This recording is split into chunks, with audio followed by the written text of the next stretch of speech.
இனிய மாலை வணக்கம். Good evening. Welcome to today's weather inference from சென்னையில் ஒரு மழைக்காலம். இன்றைக்கி நம்ம ரெண்டு விஷயமாக பார்ப்போம். ஒன்று வந்து வரும் சில நாட்கள் எப்படி இருக்கும் அப்படிங்கிறது.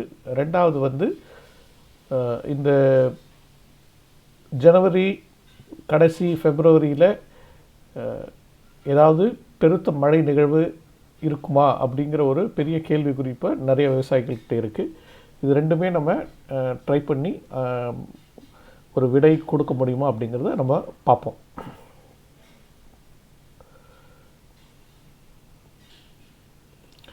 இப்போ பார்த்திங்கன்னா ஒரு முக்கியமான இது நம்ம கவனிக்க வேண்டியது என்னென்னா வந்து போன முந்தானத்து நான் போட்ட அந்த காணொலியில் வந்து நிறைய பேர் கேட்டிருந்தீங்க, வடகிழக்கு பருவமழை விடை பெறுவது பற்றி எப்படி நம்ம கணிக்கிறோம் அப்படின்னு சொல்லிட்டு. இது வந்து வடகிழக்கு பருவமழை வந்து ஒரு செட் பேராமீட்டர்ஸ் கிடையாது. ஐஎம்டியை பொறுத்தவரை, இந்திய வானிலைத்துறை பொறுத்த வரைக்கும் தென்மேற்கு பருவமழையில் நீங்கள் பார்த்தீங்கன்னா அதுக்கு வந்து ஒரு க்ரைட்டீரியா கொடுத்துருக்காங்க. எப்படி வந்து தென்மேற்கு பருவமழை வந்து வர்றதுக்கு ஒரு சில நெறிமுறைகள் இருக்கோ, அதே மாதிரி வடகிழக்கு பருவமழைக்கும் ஒரு சில நெறிமுறைகளை தென்மேற்கு பருவமழை விடைபெறுவதற்கும் சில நெறிமுறைகளை இந்திய வானிலைத்துறை வகுத்திருக்காங்க. ஆனால் வடகிழக்கு பருவமழை பொறுத்த வரைக்கும் தூங்குவதற்கு சில நெறிமுறைகள் இருந்தாலும், அதாவது தமிழகத்தின் அநேக இடத்துல 2.5 மில்லிமீட்டர் வரை மழை பதிவாகி இருக்கணும், கீழ்நிலை காற்று 1.5 கிலோமீட்டர் வரை உயரம் வரை வடகிழக்கிலேருந்து வர வேண்டும் அப்படிங்கிற மாதிரி அந்த நெறிமுறைகள் இருந்தாலும், வடகிழக்கு பருவமழை விடை பெறுவதை பொறுத்தவரை எந்த பெரிய நெறிமுறையும் இல்லை. மழை நின்றுச்சுன்னா வந்து வடகிழக்கு பருவம் முடிந்ததாக தான் பல நாட்கள் வந்து இந்திய வானிலைத்துறை பல வருஷங்கள் சொல்லியிருக்காங்க. அதாவது அந்த மழை முடியும் நிகழ்வு எப்போ இருக்கோ அதுக்கேற்ற மாதிரி சில நாள் வந்து சில வருஷங்கள் வந்து அது டிசம்பர்லேயே இருக்கும், சில வருஷம் ஜனவரி முதல் வாரம் இருக்கும். இந்த ஆண்டு பொங்கலுக்கு பிறகு 19ஆம் தேதி மழை கிட்டத்தட்ட முற்றிலும் முடிந்த பிறகு வடகிழக்கு பருவமழை விடைபெறுவதாக அறிவிச்சிருந்தாங்க. இப்போ நம்ம என்ன பண்ணுவோம், இந்த வடகிழக்கு பருவமழை ஏன் விடை பெற்றது அப்படிங்கிற அறிவிப்புக்கு வந்து சில காரணங்கள் என்ன இருக்கலாம் அப்படிங்கிறத நம்ம பார்ப்போம். முதல்ல நம்ம இப்போ பார்க்க போகிறது வந்து ஈரப்பதம், காற்றில் உள்ள ஈரப்பதத்தின் வரைபடம். இது வந்து நம்ம இப்போ எடுத்திருக்கிறது வந்து இங்கே பார்த்திங்கன்னா தரையிலிருந்து 1.5 கிலோமீட்டர் உயரத்திற்கு 850 ஹெக்டாபாஸ்கல்ஸ். ஸோ இந்த இதில் பார்த்திங்கன்னா இப்போது வட இந்திய பகுதிகளில் அந்த சிவப்பு கலர் இருக்கிறது வந்து முற்றிலும் வறண்ட வானிலை. இப்போ ஜோத்பூர்லாம் பார்த்திங்கன்னா 11%, கராச்சியில் 11%, அகமதாபாத் 14% அப்படிங்கிற மாதிரி. ஸோ இந்த காற்றின் ஈரப்பதம் பார்த்திங்கன்னா கிட்டத்தட்ட ஓரளவுக்கு வறண்டு இந்திய துணைக்கண்டம் முழுசுமே வறண்ட நிலை தான் நீடிக்குது. இது வந்து ஒரு முக்கியமான இதுவாக நம்ம எடுத்துக்கணும். அதாவது என்னென்னா வந்து காற்றில் உள்ள ஈரப்பதம் வெகுவாக குறைந்து மழைக்கான சாத்தியக்கூறுகள் பெருசாக இல்லாத நிலையை நம்ம எடுத்து இப்போ பார்த்திங்கன்னா பரவலாக பார்த்திங்கன்னா 4 நாளைக்கெலாம் பார்த்திங்கன்னா வந்து தமிழகத்திலே ரொம்ப வறண்ட வானிலை இருக்குது. அது ஏன்னா வடகிழக்கிலேருந்து வரக்கூடிய அந்த வாடை காற்று. அது போலவே உங்களுக்கு இப்போ சனிக்கிழமை பார்த்திங்கன்னா தென்னிந்திய தீபகற்ப பகுதியில் ஒரு வட சுழற்சி வளஞ்சுழல், அதாவது ஹை ப்ரெஷர் ஜோன், உயர்ந்த காற்றழுத்த தாழ்வு இருக்குது. இதனால் வந்து உங்களுக்கு அந்த வடகிழக்கிலேருந்து வரக்கூடிய அந்த வாடை காற்று வறண்ட உலர்ந்த காற்று வறண்ட வானிலையை கொடுக்க போகுது. ஸோ இந்த இது பார்த்திங்கன்னா இது ஒரு முக்கியமான நம்ம ஒரு பாயிண்ட்டாக எடுத்து பார்க்கலாம். அதாவது தொடர்ந்து காற்றின் ஈரப்பதம் உலர்ந்த தன்மையை குறிக்கும் பட்சத்தில் நம்ம ஓரளவுக்கு கணிக்கலாம் வடகிழக்கு பருவமழை பெறும் நிலை தான் இருக்குது அப்படிங்கிறது. அதே மாதிரி செயற்கைக்கோள் படப்படம் பார்க்கலாம். இப்போ செயற்கைக்கோள் புகைப்படத்தை பொறுத்த வரைக்கும் பார்த்திங்கனாலும் பூமத்திய ரேகை ஒட்டிய பகுதிகள், இலங்கையை ஒட்டிய பகுதிகள், தமிழகத்தை ஒட்டிய அந்த அச்சரேகை பகுதிகள் எங்கேயுமே வந்து பெருசாக ஒன்றும் மழை மேகம் இல்லை. நீங்கள் பார்த்திங்கன்னா வந்து இது வந்து மோஸ்ட்லி அந்த ஹை க்ளவுட்ஸ்னு சொல்கிற நம்ம மேல் நிலை மேகங்களை தவிர அந்த கன்வெக்டிவ் க்ளவுட்ஸ், அதாவது மழை கொடுக்கக்கூடிய மேக குவியல்கள் எங்கேயுமே இல்லை. இது வந்து இது ஒரு வகையாக நம்ம பார்க்கலாம். அஃப்கோர்ஸ் கடைசியாக நம்ம பார்க்குறது வந்து மழை நிகழ்வுகள் பெருசாக இல்லை, அதாவது வரும் நாட்களில் மழை நிகழ்வுகள் பெருசாக இல்லை அப்படிங்கிற பட்சத்துலையும் வந்து வடகிழக்கு பருவமழை விடைபெற்று விட்டது தான் நம்ம எடுத்துக்கணும். ஸோ இப்போ ஓரளவுக்கு இந்த காற்றின் ஈரப்பதம் செயற்கைக்கோள் புகைப்படங்களை வச்சு நம்ம வடகிழக்கு பருவமழை பெற்றுவிட்டதுக்கான சில காரணிகள் நமக்கு ஓரளவுக்கு தெளிவாக தெரியுது. இப்போது நான் சொன்ன மாதிரி வரும் நாட்கள் ஒரு வாரம் 10 நாள் நிச்சயமாக வறண்ட வானிலை தான் இருக்க போகுது. நீங்கள் வானிலை படிவங்களோட அந்த ரெயின்ஃபால் அக்யூமுலேஷன் எடுத்து பார்த்தீங்கன்னா கூட விண்டியில் போயிட்டு பெருசாக ஒன்றும் இல்லை. அதாவது இப்போது ECMW எடுத்து பார்த்திங்கனாலே வந்து கரையோர பகுதிகளில் சில இடங்களில் மழை இருக்கக்கூடுங்கிற ஒரு சூழ்நிலை இருந்தாலும் இது வந்து நம்ம இந்த காணொலியின் 2வது பகுதியில் சில பதில்களை நம்ம முன்னெடுப்போம். ஸோ ECMW எடுத்து பார்த்திங்கன்னா பெருசாக ஒன்றும் மழை காட்டல. ஐக்கன் வந்து 5 நாளைக்கு தான் இருக்கும். அதனால் ஐக்கன்கிறது ஜெர்மன் பேஸ்ட் மாடல். அந்த மாடல் எடுத்து பார்த்திங்கனால பெருசாக ஒன்றும் மழை நிகழ்வுகள் இருக்கிற மாதிரி வானிலை படிவுகள் காட்டல. ஆனால் இதில் நம்ம இன்னொன்று பார்க்கணும். அதாவது சில பேர் வந்து கேட்டுட்ருக்காங்க, ஏன் வந்து குளிர்காலம் வந்து மார்கழி முடிஞ்சு தையும் வந்தாச்சு, இன்னும் இதில் வந்து ஒரு அதிகாலை நேரங்களில் வந்து ஒரு குளிர்ச்சியே இல்லை அப்படின்ட்டு. அதுக்கு காரணம் என்னன்னு பார்த்தோன்னா வந்து 2 விஷயம். ஒன்று வந்து கிழக்கத்திய காற்று இன்னும் ஓரளவுக்கு நீடிச்சிட்ருக்கு. அதனால் வந்து உங்களுக்கு அதோட தாக்கம், கிழக்கத்திய காற்றின் தாக்கம் இருந்தால் பரவலாக பார்த்திங்கன்னா வந்து உங்களுக்கு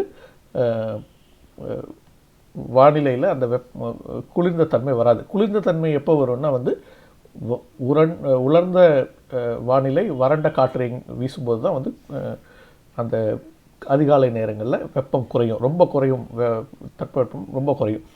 இப்போ நம்ம ஒரு 8 மணி 7:30 8 மணிக்கு போவோமே, இன்றைக்கி காலை செயற்கைக்கோள் புகைப்படத்துக்கு இதில் பார்த்திங்கன்னா வந்து தமிழகத்தில் பெரும்பாலும் இடங்களில் ஒரு மேகமூட்டமான சூழல். இது மழை கொடுக்கக்கூடிய மேகம் அல்ல. சில இடங்களில் சாரல் மழை கொடுத்துருக்கலாம், பட் மழை கொடுக்கக்கூடிய கூட்டம் அல்ல. பட் அந்த மேகமூட்டமாக இருக்கும் காரணத்தினாலும் உங்களுக்கு வந்து வெப்பநிலை குறைவதற்கான சாத்தியக்கூறுகள் இல்லை. ஸோ அந்த வறண்ட வானிலையும் இல்லை, உலர்ந்த தன்மையும் இல்லை. இதனால் வந்து உங்களுக்கு மேகமூட்டமாக இருக்கிறதுனால உங்களுக்கு அந்த காற்றின் ஈரப்பதம் அதிகரித்து, ஹியூமிடிட்டி அதிகரித்து உங்களுக்கு அந்த ஒரு என்ன சொல்கிறது, ஒரு கோடை போன்ற ஒரு சூழலை உருவாக்கி காட்டுது உங்களுக்கு. அதனால தான் வந்து நிறைய பேர் நீங்கள் கேட்டிருக்கீங்க, குளிர்காலம் வந்து இன்னும் ஏன் குளிர் ஆரம்பிக்கவே இல்லை அப்படிங்கிறது. சனி மற்றும் ஞாயிறு ஓரளவுக்கு பார்த்திங்கன்னா வந்து வெப்பநிலையில், இரவு நேர வெப்பநிலையில் கொஞ்சம் நம்ம குறையக்கூடும்னு எதிர்பார்க்கலாம். இப்போ நம்ம அடுத்து வந்து வேற ஒரு இது பார்க்க போகிறோம். அதாவது என்னென்னா வந்து ஒரு முக்கியமான விஷயம் பார்க்க போகிறோம். அது என்னென்னா வந்து இந்த லானினா ஆண்டு பரவலாக வந்து உங்களுக்கு மழை நீடிச்சிருக்கு, வடகிழக்கு பருவமழை நீடிச்சிருக்கு. அதே மாதிரி ஜனவரி பொங்கலுக்கு முன்னாடி நல்ல மழை இருந்தது. நிறைய பேர் கேள்வி கேட்டிருக்காங்க, ஜனவரி கடைசியில் மழை இருக்குமா, பிப்ரவரியில் மழை இருக்குமா? ஏன்னா நீண்டகால வானிலை படிவங்கள் பரவலாக வந்து ஜனவரி முழுவதும் மழை இருப்பது போல் காட்டியது. அதனால் வந்து ஏற்கனவே பல இடங்களில் அறுவடை மிகவும் பாதிப்புக்குள்ளான நிலையில் மேலும் மழை நிகழ்வுகள் இருந்தால் முற்றிலும் பாதிப்புக்கு உள்ளாகக்கூடிய சூழல் தான் இருக்குங்கிறனால பல விவசாயிகள் கவலையோடு அந்த கேள்வி எழுப்பியிருக்காங்க. அது நியாயமான கேள்வி, முற்றிலும் நியாயமான கேள்வி. இது நம்ம முடிஞ்ச வரைக்கும் எப்படி ஆன்சர் பண்ண முடியும்னு பார்த்துட்டு நம்ம ஆன்சர் பண்ணுவோம். இப்போ இது பார்த்திங்கன்னா அதாவது ஜனவரி மாதம் அதிக மழை நிகழ்வுகள் இருந்த ஆண்டுகளை நான் எடுத்திருக்கேன். இப்போ இதில் பார்த்திங்கன்னா வந்து உங்களுக்கு 1921, 2021, 1923 அந்த மாதிரி. ஸோ இதில் பார்த்தீங்கன்னா கொஞ்சம் நான் ஜூம் பண்ணி காட்டுறேன் உங்களுக்கு, அப்போ உங்களுக்கு இன்னும் நல்லா தெரியும். ஸோ இப்போ பார்த்தீங்கன்னா இந்த எல்லா ஆண்டுகளிலுமே ஒரு சில ஆண்டுகளை தவிர, இப்போ இந்த ஆண்டு 1986, 1930, 1943 சொல்லலாம்னு நினைக்கிறேன், தெரியல, 1961 ஒரு ஒரு மேபி. ஸோ எந்த ஆண்டுகளிலுமே அதீத மழை பெய்த ஜனவரி ஆண்டுகளில் பிப்ரவரி மாதம் மிக அதிக மழை பெரும்பாலும் பெய்யவில்லை. ஸோ இப்போ பார்த்தீங்கன்னா இந்த 21, 23, 20 இதெல்லாம் பெருசாக மழை இல்லை, 34. ஸோ இந்த இது பார்த்திங்கன்னா வந்து ஜனவரி பிப்ரவரி 2 மாதங்களிலும் இது வந்து நம்ம எதுக்கு இந்த ஒரு பர்டிகுலர்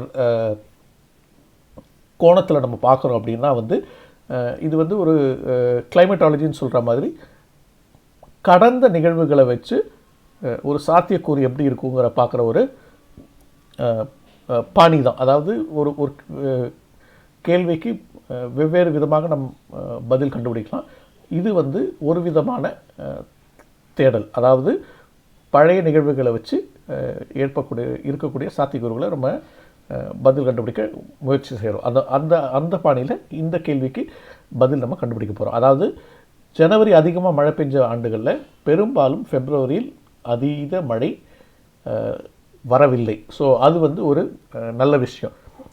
அதே மாதிரி பார்த்திங்கன்னா இன்னொன்று நம்ம பார்ப்போம், லாலினா ஆண்டுகள் எல்லாத்துலேயுமே வந்து நல்ல மழை பெஞ்சிருக்கான்னா பல ஆண்டுகளில் மழை இல்லை. 89, 74, 76, அப்புறம் வந்து 2012, ஸோ 1925, ஸோ 2011, ஸோ இந்த மாதிரி ஆண்டுகளில் பெருசாக மழையே இல்லை. ஸோ நம்ம இதுவும் பார்க்கணும். அதாவது இப்போ இந்த இதுலேயே பார்த்தீங்கன்னாலே உங்களுக்கு 2000ஆம் ஆண்டில் வந்து ஜனவரியில் 30, பிப்ரவரியில் 74 வந்திருக்கு. 1984 ஜனவரியில் 34, பிப்ரவரியில் 131. ஸோ சில ஆண்டுகளில் ஜனவரி கம்மியாக இருந்து பிப்ரவரி அதிகமாக இருக்கே தவிர எல்லா லாலினா ஆண்டுகளும் ஜனவரி மற்றும் பிப்ரவரி இரண்டு மாதங்களிலுமே அதீத மழை கொடுத்ததில்லை. ஸோ நம்ம ஸ்டாட்டிஸ்டிக்ஸ் ப்ராபபிலிட்டின்னு பார்த்தோன்னா இந்த 2 மாதங்களும் அதீத மழை கிடைக்கக்கூடிய சாத்தியக்கூறுகள் நம்ம கொஞ்சம் குறைவும் தான் எடுத்துக்கணும்.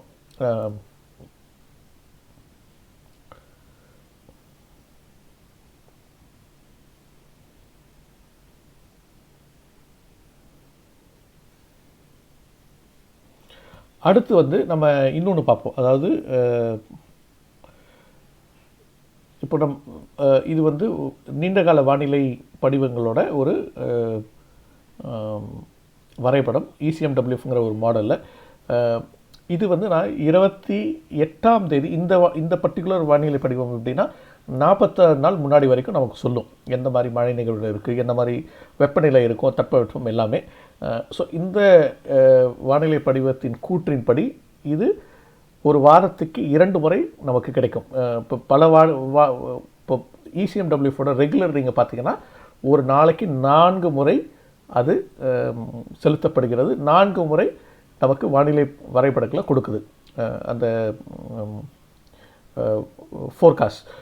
இந்த ECMWF லாங் டேர்ம் இது எப்படின்னா வாரத்துக்கு 2 முறை கிடைக்கும், 46 நாள் வரைக்கும் நமக்கு முன்னாடி பார்க்கலாம். ஸோ இந்த படிவத்தின்படி பார்த்தோன்னா 28ஆம் தேதி டிசம்பர் அன்னைக்கு நான் வந்து என்ன இந்த வரைபடத்தில் காட்டியிருக்கேன்னா உங்களுக்கு சாதாரண மழை, அதாவது நமக்கு ஆவரேஜ் ரெயின்ஃபாலோட எவ்வளோ வேறுபாடு இருந்தது, அதாவது ஒரு சராசரி மழை அளவு ஒட்டி எவ்வளோ வேறுபாடு இருக்கும் அப்படிங்கிறது தான். ஸோ இப்போ இந்த பச்சை நீளம்லாம் பார்த்திங்கன்னா சராசரி அளவை விட அதிக மழை பெய்யக்கூடிய நிகழ்வு.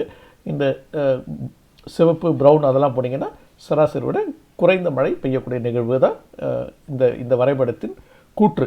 ஸோ இதுபடி பார்த்தீங்கன்னா டிசம்பர் 28ஆம் தேதி இந்த பர்டிகுலர் வானிலை படிவம் கொடுத்தப்போ டெல்டா மற்றும் கடலோர பகுதிகள் அநேக பகுதிகளில் 15 முதல் 20 மில்லிமீட்டர் வரை 7 நாட்கள், அதாவது 22ஆம் தேதி ஜனவரி முடிய, அதாவது 15ஆம் தேதி ஜனவரியிலேருந்து 22ஆம் தேதி ஜனவரி வரை இருக்கக்கூடிய அந்த 7 நாளைக்கு உங்களுக்கு என்ன மாதிரி மழை நிகழ்வு இருக்கும். 28ஆம் தேதி பிரகாரம் பார்த்தீங்கன்னா இது பிரகாரம் ஓரளவுக்கு நல்ல மழை நிகழ்வு இருக்கும்னு நம்ம எதிர்பார்த்துருக்கலாம். இதே படிவம் உங்களுக்கு ஜனவரி 7ஆம் தேதி, அதே 22ஆம் தேதி முடிய இருக்கக்கூடிய 7 நாள் தான் நம்ம எடுத்திருக்கோம்.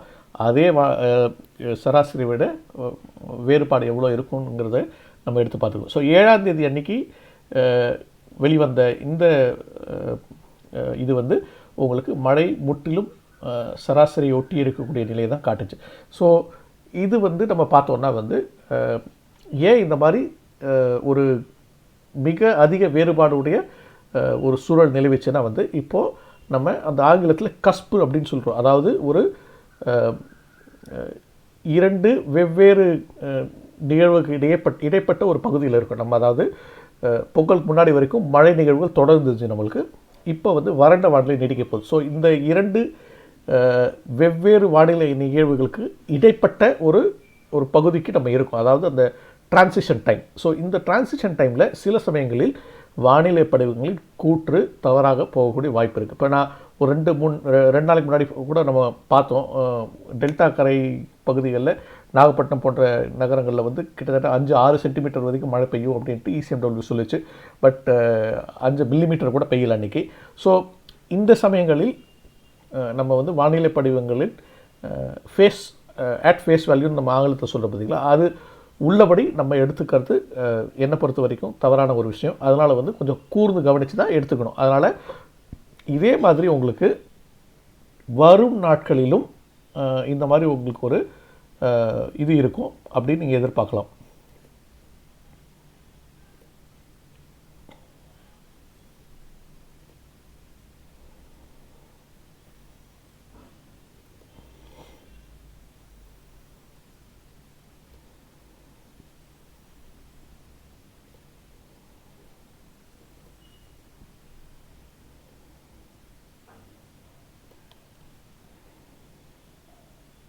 இப்போ வந்து நம்ம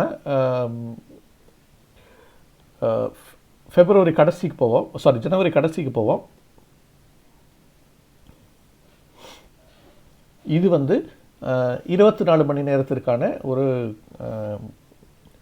வானிலை இது மொத்த டோட்டல் ப்ரெசிபிடேஷன், அதாவது மழை மொத்தம் எவ்வளோ பெய்யக்கூடுங்கிற ஒரு இது திரும்பவும் நான் ரெண்டு வெவ்வேறு தினங்களுக்கு நான் உங்களுக்கு காட்ட போகிறேன். இது ஏன் காட்டுறேன்னா வந்து உங்களுக்கு வானிலை படிவங்கள் எப்படி மாறுதலுக்கு உட்படுகிறது அப்படிங்கிறதுக்காக. இப்போ பார்த்தீங்கன்னா இது வந்து பிப்ரவரி 3ஆம் தேதி காலை 5 மணி வரை பெய்யக்கூடிய மொத்த மழை நிகழ்வை நம்ம பார்க்குறோம். இது வந்து என்னைக்குன்னா 20ஆம் தேதி, அதாவது நேற்று காலையில் 5:30 மணிக்கு வெளியான ECMWF வானிலை படிவத்தின் வரைபடம். ஸோ இதில் பார்த்தீங்கன்னா உங்களுக்கு பரவலாக எல்லா இடத்துலையுமே நிறைய மழை காய்ச்சிட்ருக்கு. அதே பிப்ரவரி 3ஆம் தேதி வரை நீங்கள் வந்து இன்றைக்கி காலையில் வெளிவந்த ECMWF வானிலை படிவின் கூற்றுன்னு பார்த்தீங்கன்னா சென்னையெல்லாம் முற்றிலும் மழை குறைந்து காணப்படுகிறது. தமிழகத்தில் பரவலாக மழை குறைந்து தான் காணப்படுது. ஸோ இப்போ வந்து நம்ம ஒரு விஷயம் முக்கியமாக கவனிச்சுக்கணும். என்னன்னா வந்து உங்களுக்கு இந்த டிரான்சிஷன் டைமில் இந்த மாதிரி மாடல் பிஹேவியர் எதிர்பார்க்குறது தான் ஒன்று. எல்லா டைம்லேயும் வந்து கரெக்டாக இருக்கக்கூடிய ஒரு சூழல் இருக்காது. ஸோ நம்ம இதை மனசில் வச்சுட்டு இது பண்ணிக்கிறோம். இப்போ நம்ம மழை வராதுன்னு முற்றிலும் மறுக்கக்கூடிய சூழலில் நம்ம இல்லை. ஆனால் பொங்கலுக்கு முன்னாடி வந்த மாதிரி ஒரு பெரிய மழை நிகழ்வு ஜனவரி கடைசியிலையோ இல்லை பிப்ரவரி முதல் வாரத்திலையோ ஏற்படக்கூடிய சாத்தியங்கள் குறைவுன்னு தான் நம்ம இப்போ சொல்கிறோம். இதில் இன்னொன்று நம்ம கவனிக்கணும் என்னென்னா வந்து இந்த ஜனவரி கடைசி பிப்ரவரி முதல் வாரத்தில் வரக்கூடிய அந்த மழை நிகழ்வு கிழக்கத்திய காற்றும் மேற்கத்திய கலக்கத்தின் ஊடுருவல் காரணமாக ஏற்படக்கூடிய மழை நிகழ்வு தான் நம்ம வானிலை படிப்பு வச்சு பார்க்குறோம். இந்த 2 நிகழ்வுகளிலும் ஏதேனும் ஒன்று தாமதமானால் இந்த மழை நிகழ்வு வரவே வராது. அதாவது மேற்கத்திய கிழக்கும் ஓரிரு நாள் தாமதமாகவோ இல்லை கிழக்கத்திய காற்றின் வலு குறைஞ்சு கடலோர பகுதிகளில் வரக்கூடிய அந்த டைமிங் வந்து ஒரு நாள் தாமதமாக வந்துச்சோ மழை நிகழ்வு இருக்கவே இருக்காது. ஸோ இது ரெண்டுத்தையும் வச்சு நம்ம வந்து நம்ம இப்போ கணிக்க முடியாது. ஆனால் ஒன்று, பெரும் மழை நிகழ்வுக்கான சாத்தியக்கூறுகள் மிகவும் குறைவு அப்படின்னு தான் நம்ம இதை எடுத்துக்கணும். இப்போ நம்ம ஆங்கில காணொலியை பார்ப்போம்.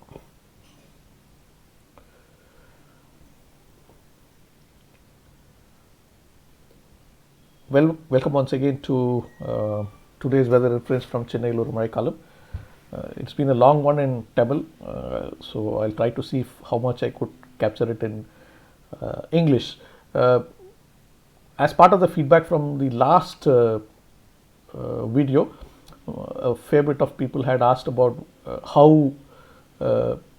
northeast monsoon, how did we judge northeast monsoon has withdrawn from Tamil Nadu. As far as southwest monsoon goes, IMD has a very clear guidelines for both onset and withdrawal. So there is a specific set of criteria which needs to be fulfilled for IMD to announce both onset and withdrawal. While for northeast monsoon there is a fixed guideline in terms of when to announce the onset.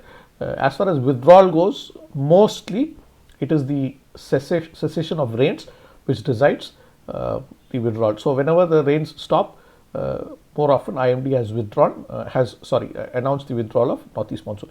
But as far as we go, we can possibly as weather observers, we can possibly look out for a few aspects of weather patterns which could possibly indicate to us whether northeast monsoon has actually withdrawn or do we see more rains. So one of the things which you could possibly see is the humidity or relative humidity in this case at the upper level.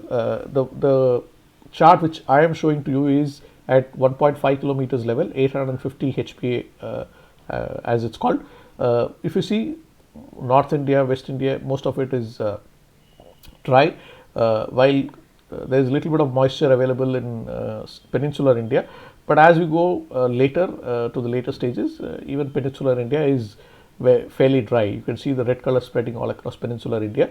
Now this pretty much confirms that the atmospheric conditions are very dry, and possibly it is fair to call northeast monsoon has withdrawn from the subcontinent. Now if you look at satellite image as well, there's not much of convective clouding anywhere in bay, whether it is the equatorial bay at the Sri Lankan latitude or Tamil Nadu.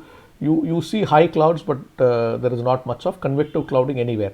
So it's fairly clear skies except for high level clouds.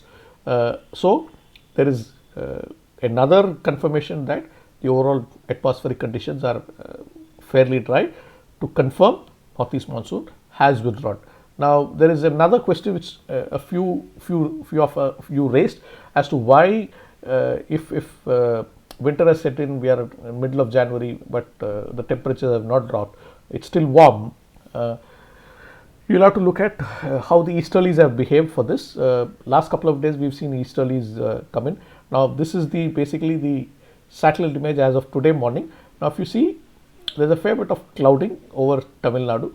Now this clouding is not convective clouding or clouds which induce rainfall, but yes, it did give some light rains in a few places. So whenever there is a lot of clouding, what happens is the temperature does not drop low, it stays high, especially the nighttime temperatures. There's increased humidity in the air, so it gives you a feel that it is very warm.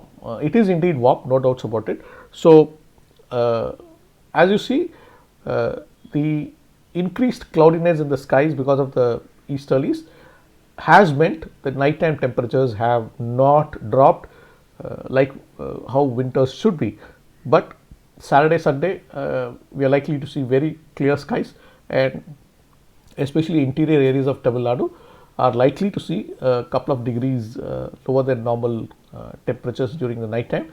So we could slowly start seeing the temperatures drop across the state, including places like Chennai, because we are getting into a more drier regime as far as atmospheric conditions go. So because of that, we will see a drop in temperatures in the coming days.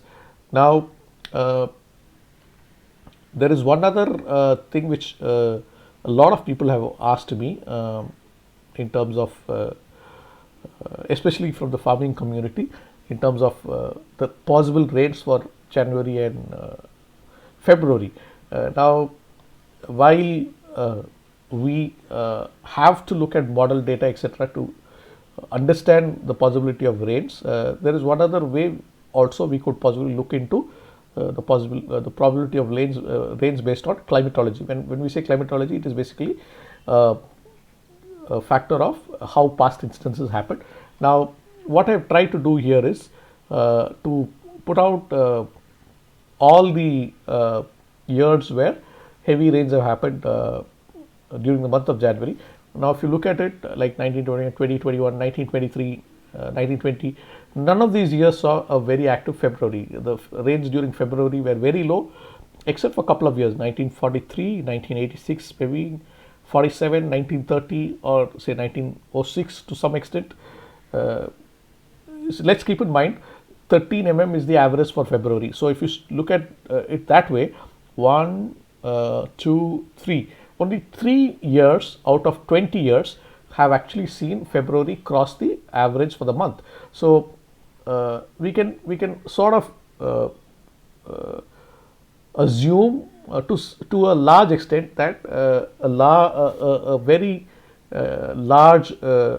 largely excess January does not automatically mean the February also is going to be largely excess. So this is one good sign that possibly we may not see the heavy spells of early January repeating again in February. But of course, yes, this is just a probability, one way of looking. There are different ways to finding solution to a problem. This is one way, and also these are the strongest La Nina years during November, December, January. Now, if you see, not all La Nina years have been excess rains during Jan and February. 1989, 2011, 1976, then your 2012, 2018. So there are a lot of years where the rains have been even lesser than the average for January and February. So we can be sort of statistically sort of also understand the probability that not all La Nina years are going to give you continuous rain for January and February. So actually there was one other chart which is missing, which is basically a similar exercise for Chennai, which also sort of confirms the numbers similar to Tamil Nadu. Basically the years where January has seen very high rains, the following February more often than not has not seen very high rains, which is actually a good news. Now, the other point which you'll have to see is, which I will try to show through two model outputs. The model output I've used is long-term ECMWF model, 46 days in advance. I have used the rainfall anomaly chart for the 7 days ending 22nd January, for the period 15 to 22nd January. Now, this particular output is available twice a week. While the normal operational ECMWF outputs are available 4 times a day, this is available twice a week, up to 46 days in advance. What I'm showing you now is basically the 7 days rainfall anomaly chart as of 28th December. Now, if you see, there's fair bit of positive anomaly shown over delta and surrounding regions. Now, we will see the same chart a couple of weeks later. Now, it's the same chart, output provided by same model, but as on 7th January, for the same 7 days ending 22nd February, you see most of it has now become near normal. So what happens is, especially during the time when the rains end and the dry pattern starts evolving, the cusp period is normally the time when models tend to overestimate potential rainfall episodes. So this is one such case where we are seeing models overestimate especially the middle January and possibly end January and early February rains. Now, it does not mean the rains will not happen, but a repeat of pre-Pongal heavy rainfall episode looks very unlikely as of now. Now I'll also show you another one as to why we should possibly not worry too much. This is basically total precipitation from the ensembles, ECMWF ensembles, as of 3rd February. Now this particular output is from 20th January 5:30 morning. So if you see, it shows about 50-60 mm rains in Delta and for rains for Chennai as well as of 2nd February. Now if you look at the same chart for today morning, okay, it's the same ensembles chart for today morning up to again 3rd February. You see Chennai rains have pretty much reduced, the rains have reduced across Tamil Nadu. So what will possibly happen is that models during this time of the year tends to overestimate sometimes or underestimate sometimes. So they slowly do course corrections. What we are seeing is models course correcting as the event comes closer. Now yesterday I had tweeted about how ECMW had showed 5 centimeter rains for Nagapattinam, but not even 5 mm actually happened. So this is bound to happen at this time of the year. So we'll have to be careful in understanding or possibly taking model outputs on face value. Now there is one other important thing which you'll have to keep in mind for the late January, February first week episode of rains is the interaction between easterlies and the incoming mid-latitude westerly trough. Now the rains will happen only if these two interact at the right moment. Now if either the westerly trough movement is delayed by a day or two, or if the easterlies do not reach the coast at the same time, this interaction may not happen. If the interaction does not happen, the rainfall is pretty much close to negligible rather than the heavy rains which the interaction could bring up. So there's a lot of interplay which need to happen at the right time for the rainfall to happen at this time of the year. So that's one of the reasons why I say at this time of the year you have to be careful in taking model value on face value, model data on face value. Just not blindly say it is going to rain because the model says so. So keep looking for consistency in the model outputs and understand the background noise which model might have while putting certain perspective. Okay, I'm sorry the video has been extremely long today, but a lot of you have expressed interest in the videos with live update rather than static images. So I'm forced to now increase the length of the video because there's a fair bit of explanation which happens both in Tamil and English. I'm sorry for the long video, but hopefully it benefits in the days to come in terms of enhancing your understanding of weather pattern. Thanks for joining. Nandri, Vanakkam.